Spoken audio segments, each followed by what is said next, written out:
اعوذ باللہ من الشیطان الرجیم، بسم اللہ الرحمن الرحیم۔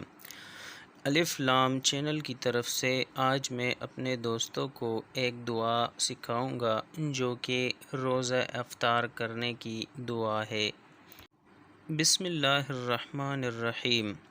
دعائے افطار: اللہم انی لک صمت وبک آمنت وعلیک توکلت وعلی رزقک افطرت۔ ایک دفعہ پھر سن لے۔ اللہم انی لک صمت وبک آمنت وعلیک توکلت وعلی رزقک افطرت، جس کا ترجمہ یہ ہے: اے اللہ، بے شک میں نے تیرے لیے روزہ رکھا اور تجھ پر ایمان لایا اور تجھ ہی پر توکل کیا اور تیرے ہی دیے ہوئے رزق سے افطار کیا۔